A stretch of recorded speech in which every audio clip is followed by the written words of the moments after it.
It is free legal advice day. Attorney Dave Betras is hanging out with us, answering your legal questions free of charge, as he always does on the first Monday of the month. Good morning. Good morning. I can remember doing this a year ago. How about that? I can't believe it went that fast. I know. It's a 2024 now. Flew. I'm hoping this year, for whatever reason, just goes slower. That's my goal. It goes faster the older you get. Well, we have a ton teed up. You ready to do this? I'm ready to. Let's load them up. First one is from Facebook. Questions, pretty simple, timely. Are your neighbors allowed to plow their snow onto your property? Oh boy, these neighborhood questions. I mean, yes. Technically, it's a trespass, but if they're not blowing it onto your driveway, they're just blowing it onto your yard. But I don't know what the harm is for that. Technically, it's a trespass, but I don't think you're going to get anyone to do anything about that. All right. Well, this one came from email. It says, I haven't spoken to my mother in years. Is there anything I can do so I'm not responsible for anything after her death? She says she's their only child and does not want to be responsible for selling her house or any of her bills. She doesn't want anything, doesn't know if she has a will, just assuming she does not. Well, when and if her mother dies and she has no will, that's called dying intestate, and since she's the only heir, she'll be named the beneficiary. Now she can reject it, and then they'll try to find other people, and if not, it'll cheat to the state. Can you do that? Like if there's like a lien against a property or something like that? Like can you well, get away from you that? could just say, I don't want this property. I reject the inheritance. And then they'll try to find other heirs. And if they don't, here's a new word for you. It is cheats to the state. Never heard that one before. It's cheats. It's a funny word. It's cheats. It is. This is an email from somebody named Todd. He says, I mow lawns in the summer and have a guy who has owed me $150 since early September. He ignores my texts and phone calls. Every time I stop by the house, he's told he's laying down because he isn't feeling well. Is there anything he can do to get that money from him? Absolutely. That's what they have small claims court for. So wherever this guy who's always tired when he has to pay you $150. Yes, convenient, right? You go to the county court that's there. You just simply fill out the paperwork saying, I did this work, he owes me $150. You'll probably get a judgment plus the filing fee. Okay, there you go. And remember, you guys can call in live too. Yes. We have the number that'll be on your screen here momentarily.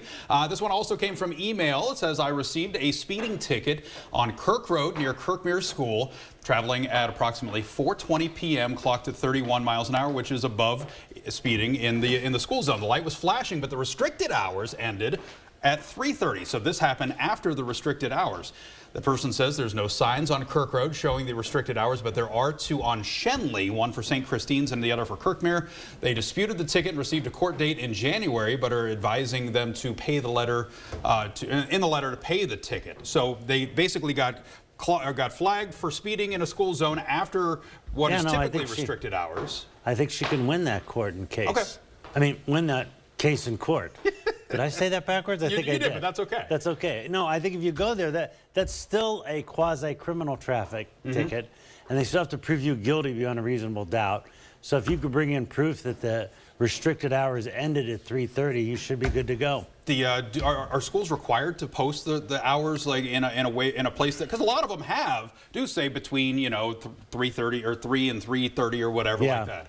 They do, and there's state law on that too. So I think she's got a good case that she can win. There's reasonable doubt whether she was violating it, the school zone, a restricted area for reduced speed. Does it matter that the light was blinking at the time too, or? Well, the judges have to make that call. Yeah. If she could prove that it was after the time. Now, sometimes they say when the light's blinking, but I know it ends at a certain period. And sometimes maybe they just didn't shut the light off. I take it to court and see what happens. All right, there you go. He'll be back for round 2 here in about 15 minutes, by the way. I'm going to be in the weather room with Jody. Yep, there's the number there on the bottom of your screen down there. You can call in between or live for our second segment. I'm pointing to it correctly. He is. He's 330-744-8881. Give me a call. Keep me busy. Yes, absolutely. Farmers Trust Financial Reports right after the break. Keep it here.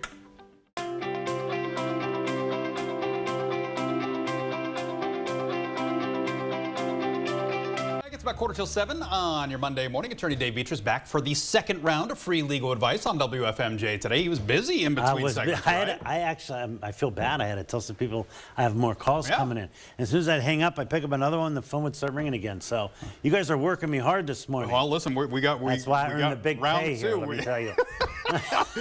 We're earning those donuts this morning. So, all right, so this one came from Facebook. I think this is a really interesting one. Can you get a ticket if you are texting while in a self-driving mode in a car, or if this is kind of a separate issue, if you had a few drinks and the self-driving car takes you home? Well, I wouldn't recommend anyone get in a self-driving car intoxicated. Yeah. Because the law is always behind the science. I don't know. I'd have to look at that. I mean, I honestly, that kind of stumps me. It's a self-driving car. It says you can't text while driving. I don't think they've recognized in Ohio self-driving cars as an exception. And I didn't know the technology was that. Well, they have modes where you for certain times, but no. Yeah, no. Now that I think about it, no. You're not allowed to text while driving, whether it's in self-drive mode. Still behind the wheel. Knee mode. You know, goat mode. Put makeup on. All that distracted driving stuff's going to get you in trouble now. I see a lot of women, they'll be there and they're driving with their knee and they're doing this or whatever. Those are all distracted driving things. Don't do that. There you go. All right, we got a caller. Caller, right. Go ahead with your question for Attorney Betras. Good morning. Good morning. How are you? Hello? Yes, Yeah, we can hear you. Go ahead. My question is, I'm moving out of a house that I rented, and the original lease was with an original landlord. Property has since been sold sight unseen. My question is, the new landlord is trying to hold me to an old lease that I've never signed with him. Him and I don't have a signature on any lease. So now he's going by what's on the old lease as to, I have to give a 30-day notice.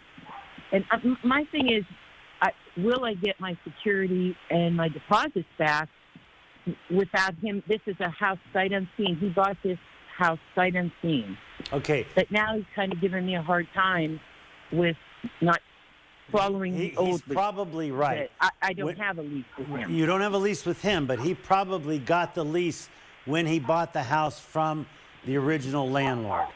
So if you had made a security deposit with him, you're technically still on a month-to-month. That's going to transfer when he transfers the property. So did you give him 30 days notice? That's going to transfer when he transfers the property. Okay, you got to listen to me and not the TV. No. You didn't give him the 30-day notice? No, I did not, because I just found out I was moving. Okay, but technically I think he's right. The rights in that contract go to whoever buys it from him. That's in the deed in the material. Okay? All right, she's listening to herself on the TV. That drives me crazy. I know. Hey. All right, so a quick and easy one. If your house is listed TOD, transfer on death, does that include the contents of the house? I mean, it depends. Okay. I mean, it depends. I mean, it's not transfer on death. It's joint tenants with right of survivorship. Okay. Is what it's called, and you can put in there and contents. I don't know whether they want the contents to go or don't want the contents to go. If they don't want the contents to go, then they should make up a will about the contents of the house going to someone else. If not, you could put joint tenants with right of survivorship, the house and everything in it, and that should clean everything up. All right, this one also from Facebook. It says, what is the process when a property owner becomes delinquent on their property taxes if someone comes forward to then pay the debt? Does a lien automatically go against the property, or can that person put a claim on the property to transfer ownership? Is there a certain amount in arrears that the owner would have to put in there before that process could happen? So when you're delinquent in taxes, the only one that can come in and foreclose is the taxing authority. Someone else pays that debt for you. That's like a gift. Okay. And there's no Still counts. I'm not under obligation to pay your debt, and if I pay your debt, I don't get to then claim a lien on your house. Okay. So I think they just got a nice gift there. Okay, there you go. Dave, good stuff as always. I'm going to be taking off because I got I got to trudge to Portage County this morning. Well, good luck to you. Well, thank you very much. That's good. And I brought the goodies, of course. Yes. Everyone, please don't Look at feel the that need to ask me. extreme close-up on the sprinkles donuts. this There morning. we go. Hey, we have